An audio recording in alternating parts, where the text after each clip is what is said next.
uyu munsi rero turashaka kureba intsinzi ya Yesu kuri Satani. La victoire du Christ sur Satan. Intsinzi ya Yesu kuri Satani. Nimba wemera ko ariho, kuri mutamwemera se intsinzi yaza ku muntu utariho. Kuri abantu kwisi batemera ko Satani abaho. Intsinzi ya Yesu kuri Satani iyo tubona uyu munsi. Reka rero tufate igitabo cy'Itangiriro. Kwa tugire umwanya wahagije umunsi wo gusenga. Ndetse mukunda dusomere Itangiriro 3:15. N'amagambo twasubiyemo kenshi. Nzashyira urwango hagati yawe n'uyu mugore no hagati y'urubyaro rwawe n'urwe, ruzagukomeretsa umutwe nawe uzarukomeretsa agatsinsino. Amen. Amen. Mwese mumaze kumenya ko iyi ni profesi, ubu n'ubuhanuzi. Itangiriro 3:15 n'ubuhanuzi. Aho ni mu ngobyi ya Edeni, muri jardin d'Eden. Imana imenyekanishije ko nubwo icyaha cyinjiye kigatandukanya Imana na Adamu na Eva n'abaza bakomokaho, ariko Imana itanze isezerano, iramenyekanije ko mu rubyaro rw'uwo mugore nyine washutswe n'iyo nzoka azaguruka umugabo, noneho akazamena umutwe w'iyo nzoka nayo ikazamukomeretsa agatsinsino. Ibi nibyo byabaye ku musaraba. Ibi byabaye Golgotha. Golgotha, Yesu yamenye umutwe w'iyo nzoka, ariko binyuze mu mubabaro. Bayibise. Bivuga ngo Itangiriro 3:15 Imana iramenyekanisha Golgotha, iramenyekanisha umusaraba. Donc Jésus a vaincu Satan par ses souffrances. Yesu yanesheje Satani binyuze mu mibabaro y'umusaraba. Nandiyo Pawulo aravuga mu Kolosai 2:12-15. Kuko mwahambanywe nawe mu mubatizo, kandi nimo mwazuranywe nawe kubwo kwizera imbaraga z'Imana yamuzuye mu bapfuye.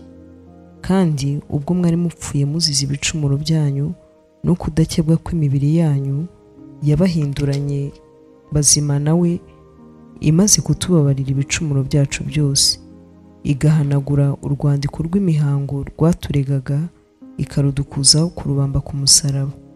Kandi imaze kunyaga abatwari n'abafite ubushobozi, ibahemura ku mugaragaro, ibivuga hejuru kubw'umusaraba. Amen. Kubw'umusaraba niho yambuye abakuru n'abatware ububasha bwabo. Voyez? Murabona ku musaraba byabaye. Yesu ku musaraba yambuye Satani n'ingabo ze ubutware. Ndiya jambo rero mu buryo bwa analogie cyangwa no tuvuge mu buryo bwa metaphore, niho Imana ivuga ko mu rubyaro rw'umugore azaboneka umugabo azamenagura umutwe wa yanzoka nayo ikamukomeretsa agatsinsino.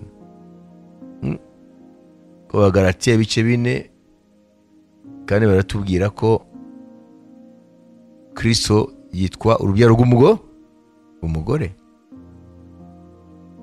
Uvuga ngo intsinzi ya Yesu Kristo, nubwo turibone izindi intsinzi zagiye ziba mbere ko ajya ku musaraba. Amen. Ariko intsinzi l'accomplissement cyangwa gusozwa ku Itangiriro 3:15 ni ku musaraba. Ariko mbere y'umusaraba hari izindi victoire Yesu agira kuri Satani, tuza kubibona. Ariko Itangiriro 3:15 ni umusaraba. Uko Yesu yambuye abakuru n'abatware b'isi y'umwijima, ngo abahemura ku mugaragaro ubwo musaraba. None iyo umuntu rero atizera umurimo wakorekeye ku musaraba bigenda gute ibye? Ni ukuvuga ngo abona ko ibya Yesu ntacyo byamaze. Mubizi arabona ko ibya Yesu ntacyo byamaze, kubera ko kugira ngo ubimenye yuko Yesu yambuye abakuru n'abatware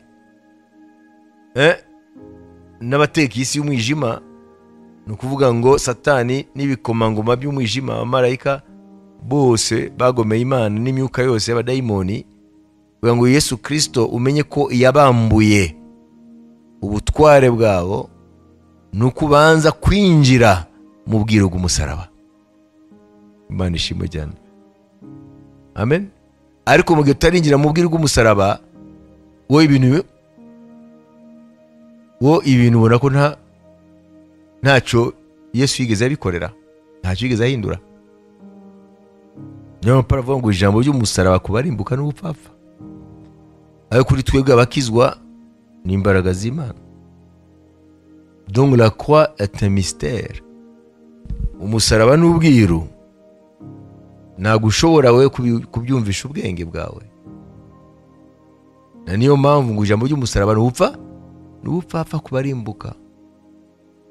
La prédication de la croix est une folie pour ceux qui périssent. Kubarimbuka n'ubupfapfa. Nabwiye ko ku cyumweru tuzamenya impamvu ibintu bisa naho ntacyo umusaraba wigeze ubihindura. Apana mu bizera mwisi. Wabizi? Amen. Twebwe turabivuga nk'abizera, nk'abagira ubuntu bwo kwinjira mu bwiru bw'umusaraba. Ijambo ry'umusaraba, ubutumwa bwiza bw'umusaraba, ku by'Imana yakoze ku musaraba muri Kristo, kuko ngo Imana yari muri Kristo ku musaraba, yiyunga n'abantu ibabarira ibyaha byabo. Uriya musaraba, muri uriya mubiri wari umanitswe hejuru y'umusaraba, hejuru y'igiti, hari Imana nzima mu buryo bw'umwuka, yariho irambura abatware b'umwijima imbaraga zabo. Amen. Ntushobora kumenya imbaraga z'Imana utinjiye mu bwiru bw'umusaraba, ntuzishobora.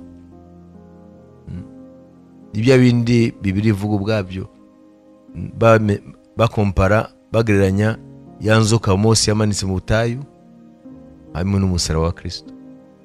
Niko Kristo yavuze, nk'uko Mose yamanitse inzoka mu butayu, Umwisirayeli uyireba wari umwe n'inzoka, kwireba gusa iyo nzoka y'umuringa Mose yakoze akayimanika ku giti yahitaga akira. Uko niko n'umwana w'umuntu akwiye kumanikwa hejuru y'isi, kugira ngo umwizera wese ntazarimbuke ariko ahabwe ubugingo buhoraho. Quelle comparaison entre le serpent d'airain perché sur le bois et la croix de Jésus. Tanakazuri katusoma Yohana. Ni ibintu byibanze umukristo akwiye kumenya, kugira ngo umenye ibyo wizera. Bice bitatu wabigezeho. Dusome Yohana 3:14 tugeze ku murongo wa 16. Umviriza hano. Kandi nk'uko Mose yamanitse inzoka mu butayu, niko umwana w'umuntu akwiriye kumanikwa, kugira ngo umwizera wese abone guhabwa ubugingo buhoraho. Kuko Imana yakunze abari mu isi cyane, byatumye itanga umwana wayo w'ikinege, kugira ngo umwizera wese atarimbuka ahubwo ahabwe ubugingo buhoraho. Amen. Amen. Ese aya magambo y'umwami murayumva? Avuze ibintu byabaye mu isano rya kera, igihe Abisirayeli bari mu rugendo bagenda i Kanani, bageze mu butayu, bitotombera Imana. Imana iborezamo inzoka, zigira gutiza, zirabarya, zirabaruma. benshi barapfa. Hanyuma batakambira Imana ngo ibabarire. Imana ibwira Mose ngo fata umuringa. Fata umuringa. Murabona mu byuma hariho zahabu, donc les métaux. Hariho zahabu, hari feza, hari umuringa. Par ordre de valeur. Ok? Fata umuringa. Cuivre. Handi baravuga ngo bronze. Ni sorti ya na mariage quoi. Yewe narabyize ibyuma narabyize. Apara muri Bibiliya mu mashuri asanzwe. Amen. Donc les différents alliages, icyuma kivanze n'iki bitanga ibi, umuringa waze n'itanga ibi, siyo? Ibyo byose twarabyize. Rero Imana ibwira Mose ngo acure inzoka mu muringa. Kubera ko umuringa gwataye mu ngo acure mu zahabu cyangwa mu ifeza. Kubera iki? Wenda mwe kuko mutizi ibyo sinzi ko mwarabyize. Umuringa uri flexible. Urawugonda. Kuko akwiye gufata umuringa akawindura inzoka muri forme. Warakwiye gukoresha icyuma kiri malleable, kigondeka. Okay? Ega Bibiliya irimo connaissance zose. Uruhurirane rw'ubumenyi bwose, ubwo mu by'isi n'ubwo mu mwuka. Imana ishimwe. Noneho urumva iyo afata zahabu byari kugorana. Afata umuringa rero arawugonda awugira nk'inzoka amanika ku giti. Ahita abwira Abisirayeli ngo abo bose rero barumwe n'inzoka. Abo inzoka zariye nibarebe gusiriya inzoka mu muringa barakira. Nashaka kubaza hari iby'ubwenge birimo. Banajwa hariya baraguye, bafite ingorane mu by'Imana. Kuko logique ni uriya muringa ntiyawufashe tubona. Nose urimo izihe mbaraga? Ni magique. Moïse cesse de nous tourner en bourrique. Moïse ekakudufata nk'ibicucu. Ariko Imana yavuze ngo babwire ureba, abumviye bakareba batarinze kujya kwishira mu bwenge barakize. Amen. Yesu aravuga ngo niko rero n'umwana w'umuntu ari Yesu Kristo azamanikwa hejuru y'isi ku giti. None bigende gute? Umureba? Oya, umwizera. Mo difference yanzuka nukuyireba. Ibya Kristo ku musaraba kubyizera. Imana ishimwe. Bitabi byarije mu ngo bo bagendeshaga amaso, yo tugendesha kwizera. Ariko byombi banyajuwa birabasiga. Sibyo? Birabacanga. Niko bimeze n'ubu munsi. Umuntu ashaka gukoresha ubwenge bwe ntashobora kumenya Yesu ku musaraba icyo byamumarira. Nyamara niyo nzira Imana yahisemo kugira ngo idukize, idutabare, tubabarire, turwanirire, tubohore, itwinjize muri victory mu nsinzi ya Yesu Kristo. Imana ishimwe. Ibyo bintu bifate mubabwiwe kureba inzoka yacuzwe mu muringa yamanizwe ku giti, kuyireba kuko bo bari mu gihe cyo gendesha amaso. Okay? Hanyuma Yesu yaje kuzana ibihe byo kwizera. Ingoma ya Kristo, haleluya, haleluya. Nako kuza kwa Kristo kwaje gutangiza ibihe byo kwizera. Le royaume de l'esprit, c'est le royaume de la foi. Ubwami bw'umwuka n'ubwami bwo kwizera. Nushaka iby'Imana ngo ubishakishe logike yawe, ntabwo uzabishobora, bizagutsinda, uzaba kure yabyo. Kwizera, kwizera. Intsinzi ya Yesu Kristo rero tuyinjiramo mu kwizera, tuyinjiramo mu kwizera. Ndizera ko inzira Imana yahisemo yo gukiza umwana w'umuntu ni inzira y'igitambo cya Kristo ku musaraba. Donc à la croix, Dieu a pourvu à tous nos besoins. Ku musaraba Imana yashuje ibibazo byacu byose, spirituel by'umwuka, émotionnel, psychologique by'imiterere yacu mu muntu w'imbere, et physique matériel. Kwese biroroshye kubyemera? Mwaza ko byoroshye?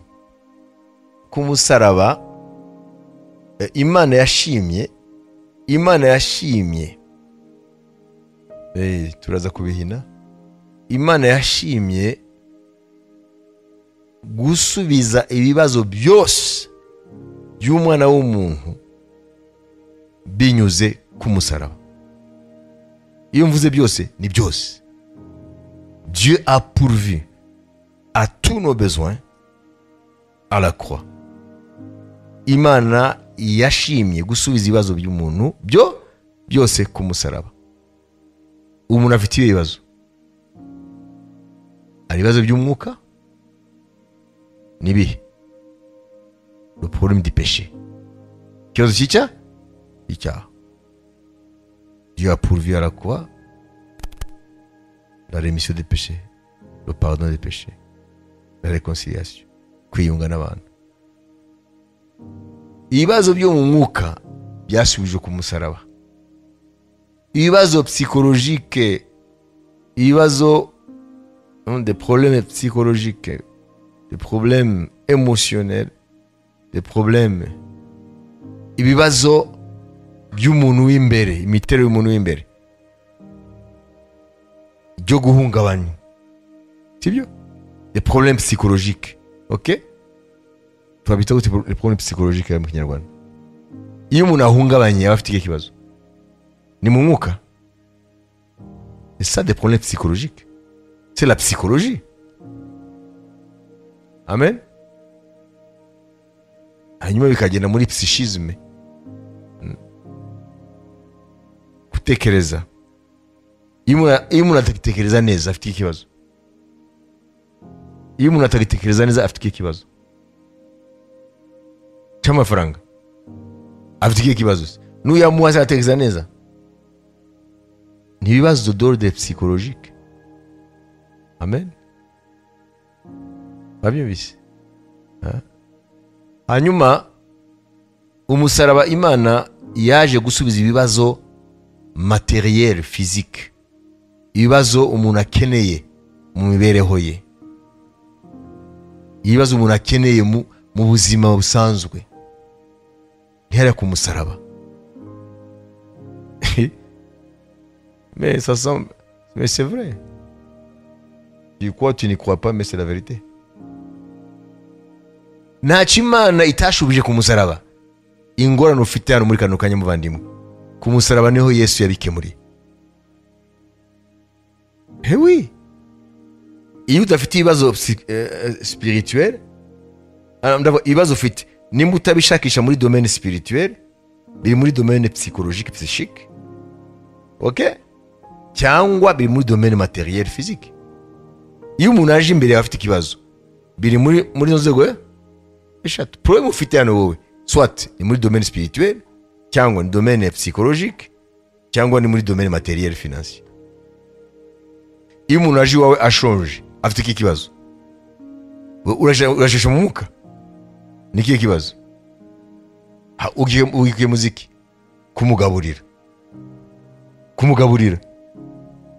Nusi iyo aje noneho wakubwira ati yewe mfite ubwoba bw'ejo, iyo ntageze ejo ndahamuka, uhitamo mu icyaha n'umugati. Ubike muziki.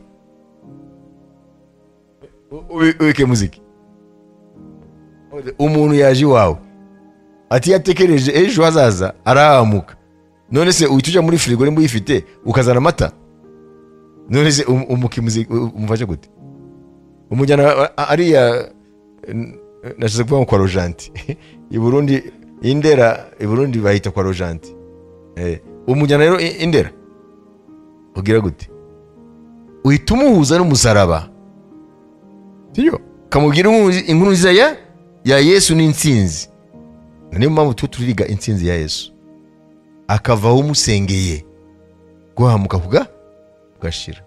Nimba atarakira Yesu ukamwatuza, nimba byemeye akakira Yesu, noneho mu mwanya wo kugira ubwoba bw'ejo bumutera guhamuka agahita agira ibyiringiro, agataha nawe yishimye mu mwami. Yes. Hanyuma rero cya gikoma rero cyangwa ya mata cyangwa cya cyayi mukagisengera rero mushima, ariko ntabwo ari umuti wamuhaye. Mwabyumvise? Uyu munsi rero ku isi hari ibibazo bikomeye cyane birenze umugati. Muri Canada nigeze kubabwira, Ministère de Santé yabo byekeye nuze ubuzima bw'abantu, Burundi bavuga ngo amagara, ubuzima bw'abantu, bavuga ngo bafite ikibazo cy'uko umubare w'abasazi ugenda wiyongera. Nase wumva ari biki? Umubare w'abasazi ugenda wiyongera. C'est un problème de santé au Canada, santé mentale. Ariko nabo Canada gusa, no mu Burayi na za Amerika hose n'isi yose, muri Japon, mu Buyapani, umubare w'abiyahura ugenda wiyongera. Bariyahura cyane mu Buyapani. Mayu none se bafite ikibazo cy'umugati? Nuvuga ngo rero ibibazo rero tubishakire he? Muri domaine spirituel cyangwa domaine psychologique. Ibibazo byose nuzibaze ngo ni ibibazo by'amafaranga. Hari ibindi bibazo bitari by'amafaranga. Akaba afite ibintu byose ariko akagira ibibazo. Nawe ushobora kuba uri hano ukaba ufite ikibazo bitari ikibazo cy'imibereho, wenda ni ikibazo kiri psychologique cyangwa spirituel. Kugeza aho wabyumvise? Nuhura n'umuntu ibibazo bye biri muri ibyo bintu, mu mwuka cyangwa mu miterere yo mu bitekerezo cyangwa mu mikoro, niko bimeze. Par exemple au Japon, mu Buyapani bamenye ko ntabwo ari ikibazo cya mikoro, kuko le Japon c'est un pays très développé, ni uteye imbere, c'est une puissance économique. Ahubwo ni ikibazo cy'ubuzima, imiterere y'ubuzima, hariho solitude nyinshi, kwigunga, gukora amasaha menshi, okay? Kandi abantu benshi baribana, urabyo? Noneho bajya muri depression, bagahita biyahura. Urumva ko si problème, ntabwo ari problème y'ibyo kurya, problème yo gukora cyane amasaha menshi, ntibaruhuke mu buryo buhagije, kandi bakigunga. Ku benshi n'abasolitaire hari mu buryo population y'Ubuyapani, abaturage b'Ubuyapani bariho barakendera, umubare ugenda uba muto, mu buryo ejo n'ejo bundi Yesu atinze kuza igihugu kizabura abagituramo nk'Abayapani. Wabizi? Muri Canada nabo mu bushakashatsi bwabo nabo bazamenya impamvu abasazi bagenda biyongera. Ayo ni amaka gusa tuvuze, ariko biri hose. Iyo atari ikibazo cyo mu mwuka, ni ikibazo cyo mu mitekerereze cyangwa ikibazo cya mikoro. Nuhura n'abantu bafite ibibazo, ni muri ibyo bintu bitatu. Amen. Ese amikoro nayo ashobora gutuma umuntu ahungabana? None se umuntu afite probleme y'imibereho, tumufasha gute? Kuko we twasanze atari spirituel, si by'umwuka, si byo mu mitekerereze na mikoro, no buzima mu bifatika. Afashwa gute? Niyemera ko bamufasha? Ariho ufasha umuntu ako kanya umuhembure, ariko ntabwo mumufashije mu buryo burambye. Akwiye no kubwirwa Imana ukamenya kwanza kuki agezaho, kuki ageze aho. Ese mu bisanzwe afite uwe bushobozi muri we? Murabisha kuvuga mu ijambo rimwe, azi gukora iki? Murabona? Hanyuma n'urugendo kugeza noneho haboneka igisubizo kirambye gituma noneho abasha gukora, hanyuma akihaza mu byo akeneye. Iyo ni processus yindi. Murabyumva? Kuko niko Imana yapanze ibintu. Ntabwo Imana ivuga ngo uhe umuntu ngo amafaranga ugenda unywe fanta inzara ikire. Oya, ukire inzara. No, ushobora kumutabara ubutabazi bwihuta kugira ngo akumve neza. Ko ventre la femme na point d'oreille. Kubwira umuntu afite inzara ntakumva. Muyumvise? Kuko inzara irafekta n'ubwonko. Hanyuma wamara kumugaburira noneho ukamwumva, ukamenya ko atari umuntu w'ubunebwe yashimye gwenda asabiriza, ukamenya ko ari situation yabaye yisanzemo, ariko afite skills, afite ubushobozi, kandi afite n'ubushake bwo kuva muri ibyo. Amen. Hanyuma noneho process ikakomeza kugeza noneho abo umuntu ashobora gukora akibeshaho. Gukora abantu biyenstara mu bukene kuko badashaka gukora, nabo bariho. Ntabwo ari kubafavoriza ngo aze umuhe 5 uragenda mu 10. No. Akwiye gufashwa dans les médias muri uwo mwanya, hanyuma agatangira processus yo kumufasha, mukaganira, mukamenya ibyo ashobora gukora. Nimba nta mwuga afite, mukamwigisha umwuga. Wayumvise? Ariko byose biva ku bushake. Akwiye kuba ashaka kuva muri situation. Nimba adashaka kuyivamo, ntacyo muzamufasha. Ni nko umuntu adashaka gukira ibyaha, hari icyo mumugoreze? Ntibishoboka. Akwiye kwanga ibyaha kugira ngo noneho umwereke inzira yuko yabaturwa ibyo byaha, ko ari byose bigusha ku musaraba. Amen. Mwabibise? Nta kintu na kimwe Imana itakemuye ku musaraba. Yaba imbereho, yaba niyo mpamvu nafashe umwanya kubasobanurira kugira ngo nitugwe muri wa mutego w'abantu batuka iby'Imana, bakibaza yuko iby'Imana ntabwo biri pratique. Bakibaza ko ari fuite. Murabyumva? Ku musaraba Imana yarapurwaye kuri byose. Ni ukuvuga ngo iyo umuntu amaze kumenya kugera ku musaraba, amenya ko Imana yamuzaniye igisubizo cy'ibyaha, ko igitambo cya Yesu Kristo ni igisubizo cy'ibyaha ku muntu yizera. Imana ikaba yaramuzaniye no kubohoka mu miterere y'imbere, zirambaraga z'umwijima n'ubujiji byose bikamuvamo. Amwe cya kabiri, Imana yapurwaye, yamuhaye ibijyanye n'imibereho y'umubiri. Kuvuga iki? Gukora Imana ikaguha umugisha. Wayubise? Umusaraba uruzuye en terme y'igisubizo umuntu akeneye. Nta na kimwe kibuze ku musaraba. Imana ishimwe cyane. Haleluya. Ku musaraba yose birahari bandugu yangu. Ntabwo ari yo gusa ibintu byo mu ijuru, nibyo mwisi birari ku musaraba. Hari tugiye gusobanukirwa yuko la croix a été la réponse à tous les besoins de l'homme. Umusaraba nicyo gisubizo kibazo byose by'umuntu. Umvise ko Imana ivuga ngo mwicarira nzabatunga, ndavuga muri ibyo bifatika? No. Imana iravuga ngo amaze kubatura ibyaha byawe, amen, akagwaye ni bonne santé spirituelle, mentale, psychologique, icyo gihe rero ahita aguha feva yuko ibyo ukora Imana ibiha umugisha bigatera imbere, ukaba umuntu ugirira abandi akamaro, none ukaba isoko y'umugisha ku bandi. Wabizi? Ariko abantu batazi iby'ubwami bw'Imana bibaza ngo ijambo ry'Imana rituma abantu badakora. Abo badakora ntabwo bumvise iby'ubwami bw'Imana. Ubwami bw'Imana ntabwo buvuga gutyo.